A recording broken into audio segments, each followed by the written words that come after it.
Shalom Bapak Ibu yang dikasihi dalam Tuhan dan saudara-saudari, kita akan mulai dalam doa terlebih dahulu sebelum kita membahas dan merenungkan firman Tuhan. Mari kita sama-sama tundukkan kepala, kita berdoa.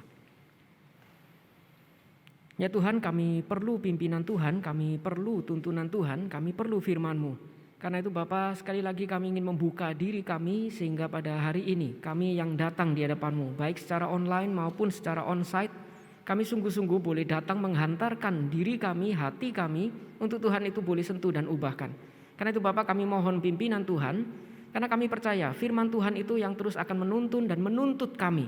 Menuntun kami untuk memberikan arah baru dan menuntut kami untuk hidup bagi Tuhan. Kami perlu tuntunan-Mu, kami perlu tuntutan Tuhan. Karena itu Bapak, sekali lagi berkati, baik bagi hamba-Mu yang akan memaparkan firman Tuhan, dan juga setiap kami yang akan mendengar. Kami percaya Tuhan akan bekerja melalui pemberitaan firman, sehingga kami boleh diubahkan menjadi semakin serupa dengan apa yang menjadi kehendak Tuhan. Ini yang menjadi doa dan permohonan kami, yang kami panjatkan hanya di dalam nama Yesus Kristus. Amin. Sekali lagi shalom Bapak Ibu dan saudara-saudari. Hari ini tema yang diberikan adalah Sorrow for Yerusalem. Jadi ini adalah keluh-keluhan untuk Yerusalem. Diambil dari Lukas pasal yang ke-13 ayat yang ke-31 sampai dengan ayat yang ke-35. Lukas pasal 13 ayat 31 sampai dengan ayat yang ke-35. Saya akan bacakan bagi Bapak Ibu dan saudara-saudari sekalian. Lukas pasal 13 ayat 31 sampai dengan ayat yang ke-35. Demikian firman Tuhan. Pada waktu itu datanglah beberapa orang Farisi dan berkata kepada Yesus, "Pergilah, tinggalkanlah tempat ini, karena Herodes hendak membunuh engkau." Jawab Yesus kepada mereka, "Pergilah dan katakanlah kepada serigala itu, aku mengusir setan dan menyembuhkan orang pada hari ini dan besok. Pada hari yang ketiga aku akan selesai. Tetapi hari ini dan besok dan lusa aku harus meneruskan perjalananku, sebab tidaklah semestinya seorang nabi dibunuh kalau tidak di Yerusalem.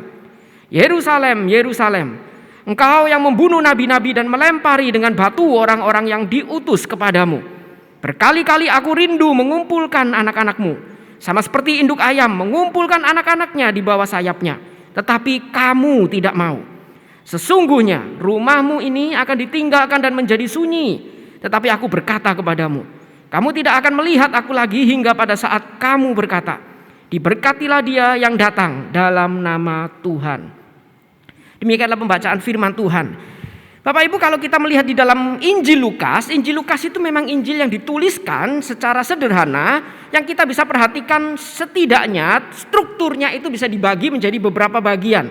Lukas itu menceritakan satu fokus, di mana dia itu memulai di dalam cerita Injilnya, dia memulai dengan narasi kelahiran. Dia menceritakan bagaimana Yesus itu lahir. Bahkan kisah kelahiran ini yang seringkali banyak dikutip orang untuk orang itu kemudian menceritakan cerita atau drama tentang Natal. Lalu segera setelah narasi kelahiran, Lukas itu secara sederhana langsung beralih kepada menunjukkan bagaimana Yesus itu mempersiapkan dirinya kemudian melayani. Jadi Yesus dibaptis, lalu diceritakan tentang bagaimana silsilah Yesus, kemudian Yesus itu kemudian dicobai oleh iblis. Ada persiapan pelayanan Yesus.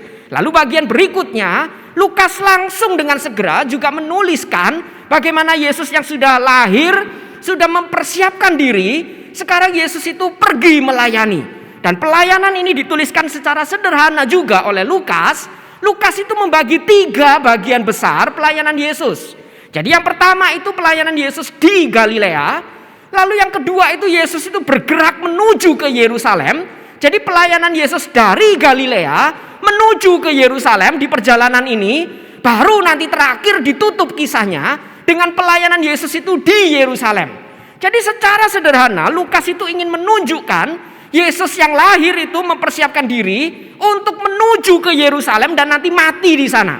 Lalu dituliskan dari Galilea Yesus melayani, lalu Yesus itu bergerak dari Galilea menuju ke Yerusalem dan nanti akan melayani di Yerusalem dan mati disalib di sana. Berarti dengan kata lain, bagian yang baru saja kita baca, Yesus itu memberikan keluhan bagi Yerusalem, keluhan untuk Yerusalem itu ditujukan ketika Yesus itu sedang di dalam perjalanan menuju ke Yerusalem. Jadi dengan kata lain, Lukas ingin setiap kita yang membaca Injilnya ini sadar satu hal. Yesus ini sedang menuju ke Yerusalem. Dia tahu bahwa dia akan menyambut kematiannya di kayu salib. Dan di dalam perjalanan ini banyak sekali penolakan. Bahkan ada banyak sekali rencana yang ingin membunuh dia. Tapi Yesus sadar bahwa dia memang harus mati. Tapi bukan baik di Galilea, baik di perjalanan menuju ke Yerusalem, tapi nanti di Yerusalem. Barulah di situ dia akan mati. Jadi di dalam perjalanan ini Lukas itu ingin menuliskan bagi setiap kita. Dan di sini sebenarnya dia ingin mengingatkan setidaknya bahwa rencana penebusan Allah itu tidak akan pernah dapat digagalkan oleh penolakan manusia, perlawanan manusia, pemberontakan manusia. Tidak pernah bisa menggagalkan rencana penebusan Allah yang dimulai oleh Yesus dari Galilea menuju Yerusalem. Banyak sekali pemberontakan, banyak sekali hambatan, tapi Yesus terus melayangkan pandangnya menuju Yerusalem, dan tidak ada yang pernah bisa menggagalkan misi penyelamatan dia. Dan di situ dikatakan juga Yesus itu terus melayangkan pandangnya untuk terus menuju ke Yerusalem. Dia tidak pernah bisa digagalkan.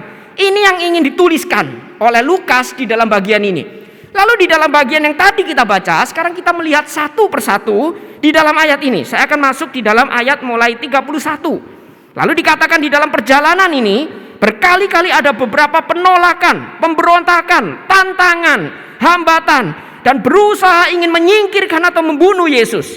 Lalu dikatakan, pada waktu itu datanglah beberapa orang Farisi dan berkata kepada Yesus, "Pergilah, tinggalkanlah tempat ini, karena Herodes hendak membunuh engkau." Nah, di sini kita melihat orang Farisi di sini mungkin banyak orang menafsirkan ini mirip seperti Gamaliel, di mana Gamaliel itu dituliskan di dalam Kisah Rasul, itu memang sering memperhatikan pengajaran Yesus itu seolah-olah kira-kira apakah betul ini itu berasal dari Allah atau bukan. Jadi kira-kira orang Farisi di sini adalah orang Farisi yang belum tentu percaya, belum tentu juga menolak, kita tidak tahu. Tapi kemungkinan besar ini adalah orang Farisi yang memang suka mengamat-amati gerakan dari Yesus ini, betulkah dari Allah atau bukan. Dia mengamati untuk kemudian melihat. Lalu dituliskan orang Farisi ini berkata, "Pergilah, tinggalkanlah tempat ini, karena Herodes hendak membunuh engkau." Ada beberapa penafsiran untuk bagian ayat ini. Apakah orang Farisi ini adalah orang Farisi yang baik dan bertobat? Tapi kemungkinan beberapa penafsir itu mengatakan, kemungkinan besar Farisi di sini melakukan hal ini karena untuk menjebak Yesus. Ini penafsiran pertama. Dia menyuruh Yesus pergi, cepat-cepat pergi, tinggalkan tempat ini, biar kemudian keluar dari wilayah dia dan masuk di wilayah Sanhedrin, dan kemudian Yesus itu bisa ditangkap. Ada yang mengatakan seperti demikian.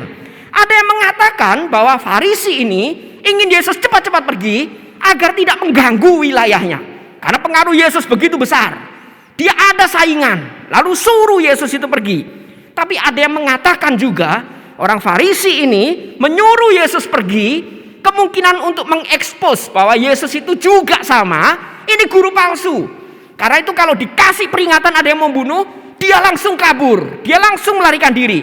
Ini palsu, ini mirip seperti yang dituliskan juga di dalam pasal sebelumnya, pasal 7. Jadi guru palsu itu biasanya mengajar hanya demi keuntungan. Kalau ada bahaya, dia akan langsung melarikan diri.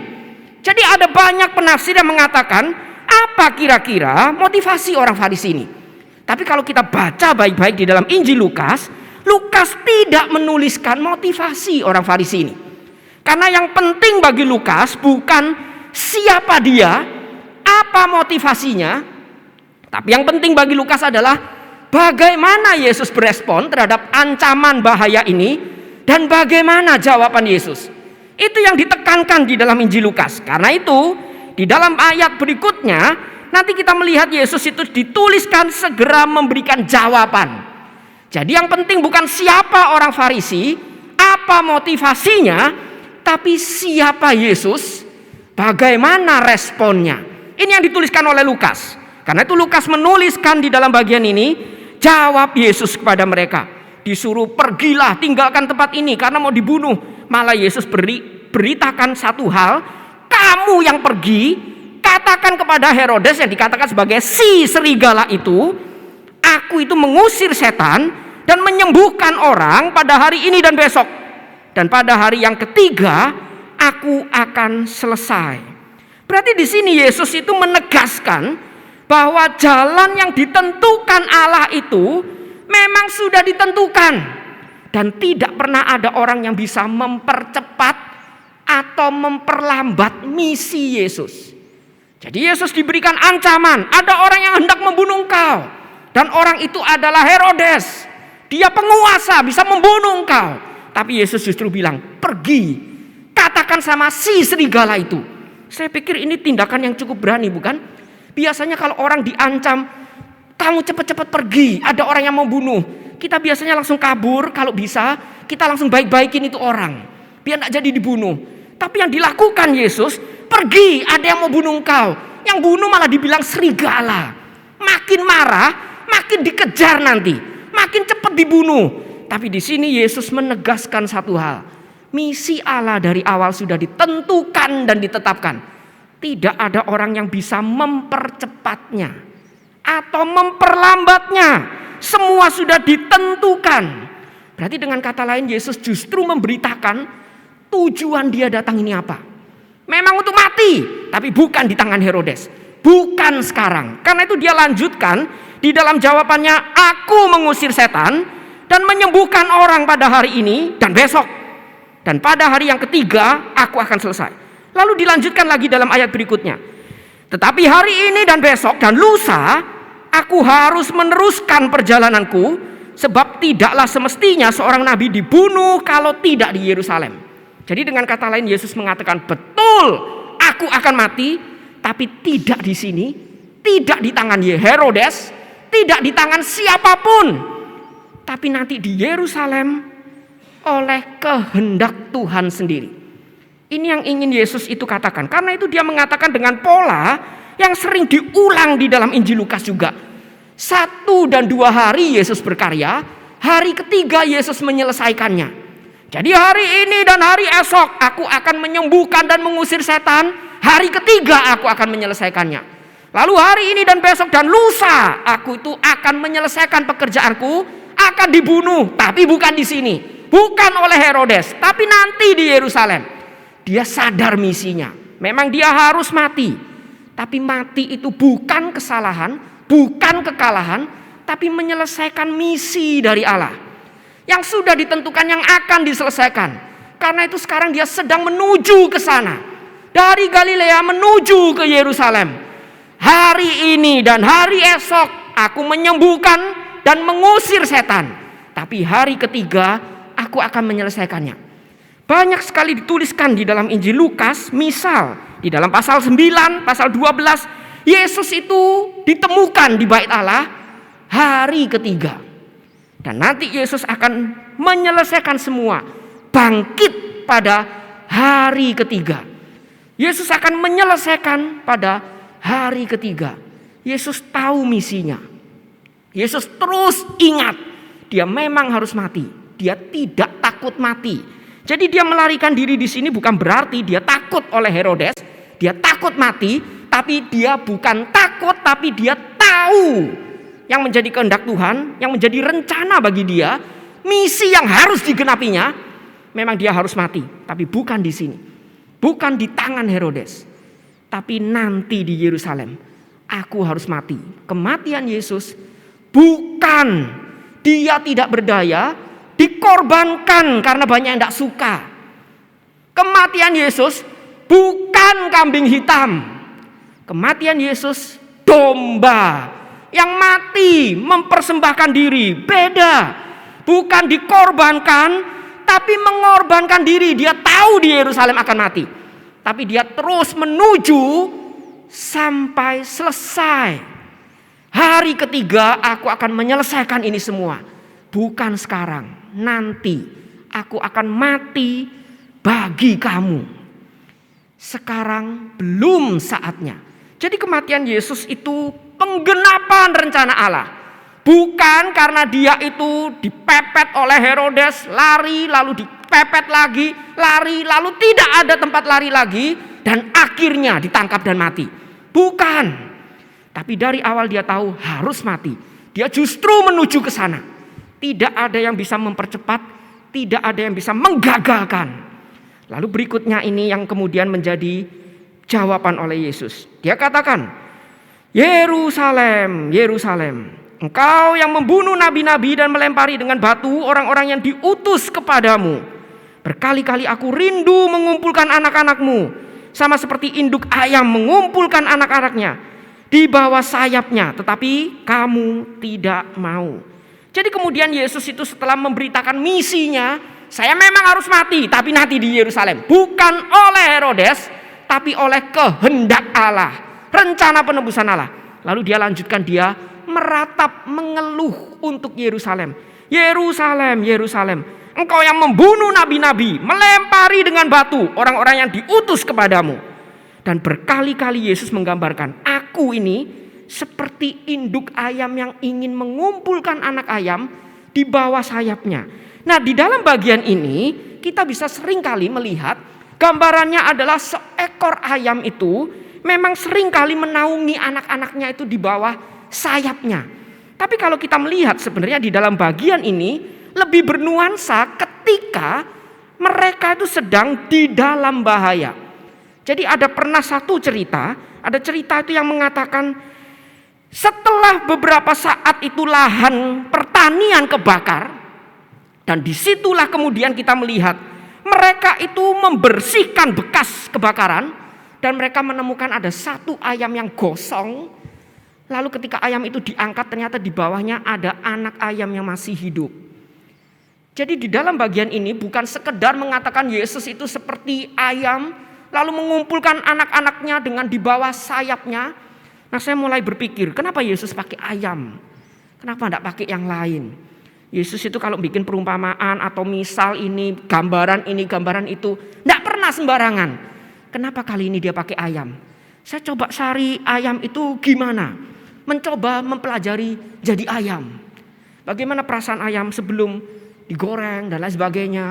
Kira-kira sebelum saya khotbah, saya ingin mendalami keayaman itu apa gitu. Nah, ketika saya coba mencari ayam, ternyata ayam itu memang dikatakan ketika dia itu sedang di dalam bahaya, setiap binatang pasti responnya kabur, melarikan diri dari bahaya. Tapi yang lucu, ketika mereka sadar tidak bisa lari, beberapa binatang itu berespon dengan berbeda. Salah satunya itu ayam. Ketika mereka itu tahu kebakaran sedang terjadi, pasti karena dia juga binatang, dia akan lari, instingnya mengatakan selamatkan diri. Dia bersama anak-anaknya akan lari kocar-kacir kabur karena panasnya api itu. Tapi ketika dia tahu sudah dikelilingi api, tidak bisa lagi lari, maka dia akan buru-buru mengumpulkan anaknya, lalu dia itu tudungi dengan sayapnya, lindungi dengan dirinya, sehingga kalaupun dia mati, anaknya selamat. Saya mulai melihat mungkin itu gambaran yang Yesus ingin berikan bagi setiap kita.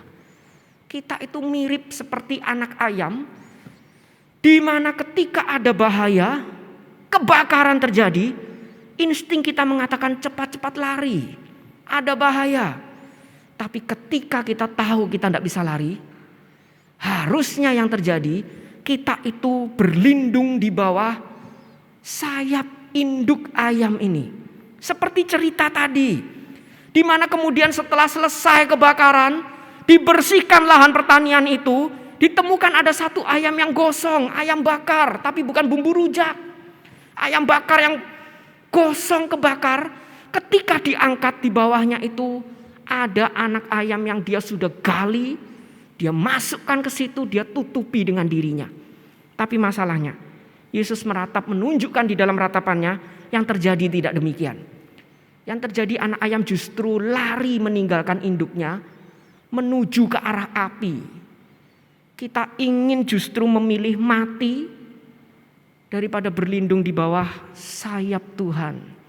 Ini yang terjadi. Karena itu Yesus mengeluh.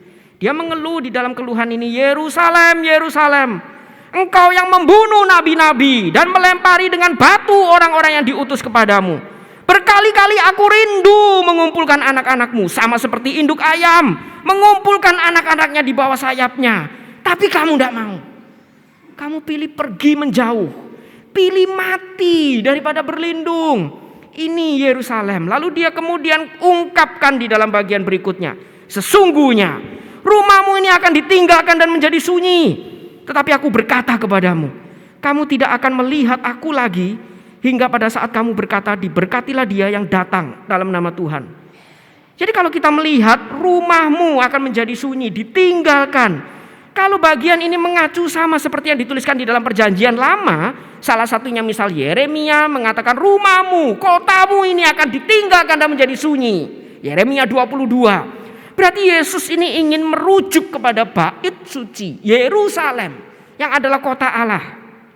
Kota Allah yang sekarang menolak Tuhan, memilih lari untuk menyambut bahaya, menghadapi api daripada berlindung di bawah sayap Tuhan.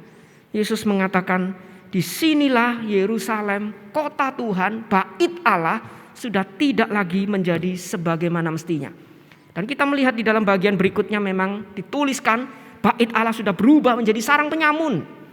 Yerusalem sudah tidak melakukan fungsinya, melarikan diri dari Tuhan dan tidak lagi bisa hidup sesuai kehendak Tuhan. Ini yang Yesus itu ratapkan bagi Yerusalem. Dan saya percaya ini peringatan juga bagi setiap kita. Kita tahu hidup kita itu jatuh dalam dosa. Kita perlu rencana penebusan Tuhan yang diwujudkan bagi setiap kita. Beberapa dari kita mungkin sudah Kristen, sudah percaya. Tapi apakah kita orang Kristen yang terus melayangkan pandang kepada Tuhan dan meminta perlindungan Tuhan, bersandar pada Tuhan, bergantung pada Tuhan?